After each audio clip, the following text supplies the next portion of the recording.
বান্টিস ক্রিয়েশনে সকলকে জানাই ওয়েলকাম। তো নতুন সদস্যরা যারা চ্যানেলটি সাবস্ক্রাইব করোনি, সাবস্ক্রাইব করে অল বাটনটি প্রেস করো পরবর্তী সকল নতুন ভিডিও আপডেট নোটিফিকেশন সবার আগে জানার জন্য।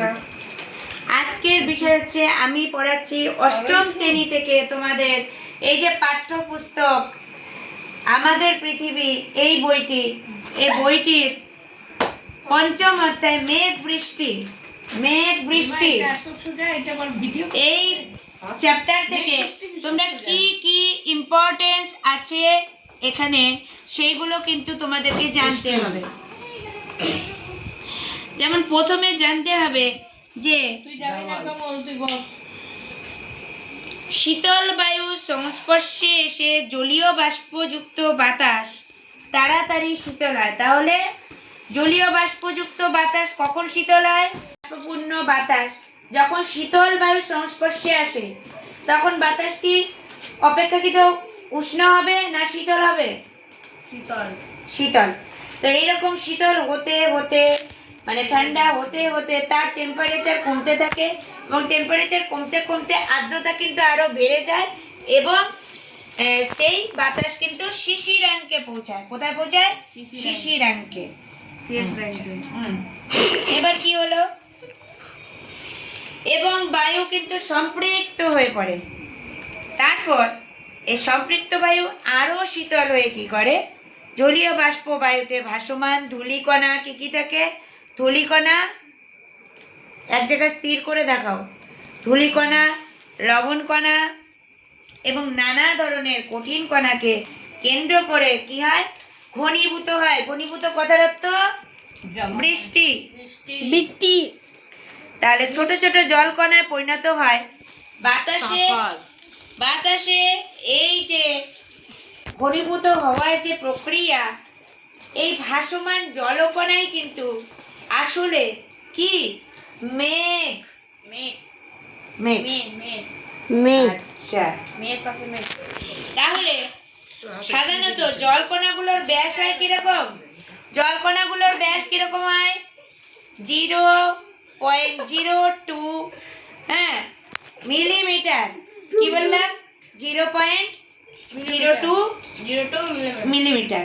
আচ্ছা, বায়ুমণ্ডলের ট্রপোস্ফিয়ারে মেঘের সৃষ্টি হয়। কোথায়? ট্রপোস্ফিয়ারে।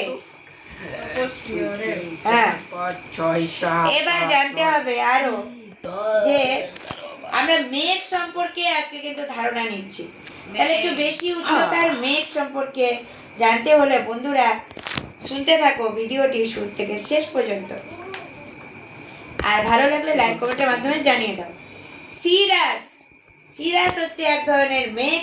পরীক্ষায় আসতে পারে সিরাস সম্বন্ধে টিকা বা সিরাস কি, তখন কি বলবে না সাদা রঙের স্বচ্ছ এক ধরনের মেঘ যা দেখতে অনেকটা হালকা পালকের মতো। কিসের মতো? পালকের মতো। এই মেঘ সাধারণত পরিষ্কার আবহাওয়াকে নির্দেশ করে। কাকে নির্দেশ করে? কালো হাওয়াকে। পরিষ্কার আবহাওয়াকে। কাকে নির্দেশ করে? পরিষ্কার আবহাওয়াকে। সারা আকাশ এই মেঘে ঢাকা থাকলেও তার মধ্যে দিয়ে কিন্তু সূর্যকে দেখা যায়। তাহলে আমরা সাধারণত মেঘের মধ্যে দিয়ে সূর্যকে দেখতে পাই না যদি ঘনীভবন হয়। পাই কি? সূর্যকে দেখতে পাই না। বৃষ্টি হলে সূর্যকে দেখতে পাস না। কিন্তু কোন মেঘের মাঝখানে সূর্যকে আমরা দেখতে পাই? পরিষ্কার মেঘের মাঝখানে। হ্যাঁ, আর সেই মেঘের উদাহরণ কি? সিরাস।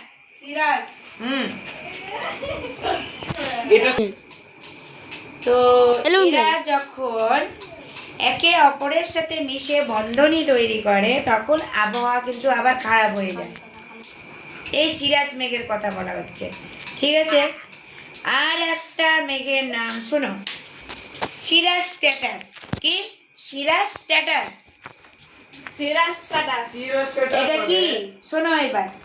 পাতলা সাদা চাদরের মতন এই মেঘে ঢাকা আকাশ দুধের মতো সাদা দেখায়। তাহলে এর রং কি? দুধের মতন সাদা। অনেক সময় এই মেঘ চাঁদ আর সূর্যের চারপাশে বলয়ের আকারে অবস্থান করে। কি করে? বলে মতো অবস্থান করে। কার চারপাশে? চাঁদ আর সূর্যের চারপাশে। চাঁদ আর সূর্যের চারপাশে। এমনই আরেকটি মেঘের নাম শুনে নাও, সিরোকিউমুলাস। সিরোকিউমুলাস না, হিমোকিউমুলাস মেঘের নাম আছে। সিরোকিউমুলাস।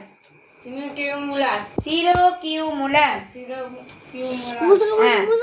এই মেঘটি কেমন? গোলা না পৃথিবী থেকে বাষ্প হয়ে জলের কাছে উপরে যাচ্ছে, সেটা আর গোলা। রেডি? হ্যাঁ সিরোকিউমুলাস। এই মেঘটি এর জন্য এত কষ্ট করে আসলে করলাম। কি? এটা হচ্ছে পেঁজা তুলোর মতো এই মেঘে ঢাকা আকাশ দেখতে অনেকটা ম্যাকারেল মাছের পিঠের মতো। কার মতো? ম্যাকারেল মাছের পিঠের মতো। ম্যাকারেল। হ্যাঁ, মাছের পিঠের পিঠের মতো। মতো। তাই এই মেঘে আকাশ ছেয়ে গেলে তাকে কি বলে জানিস? ম্যাকারেল আকাশ। এটা রেডি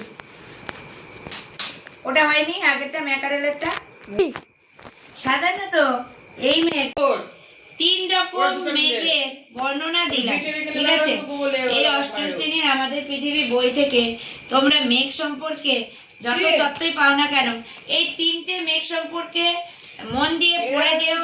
এই তিনটে মেঘ থেকে কিন্তু তোমাদের সঙ্গে বান্ডিস ক্রিয়েশনে তোমাদের সকলকে ভিডিওটি দেখার জন্য অসংখ্য ধন্যবাদ জানাই। আজকের এপিসোড এইটুকুই।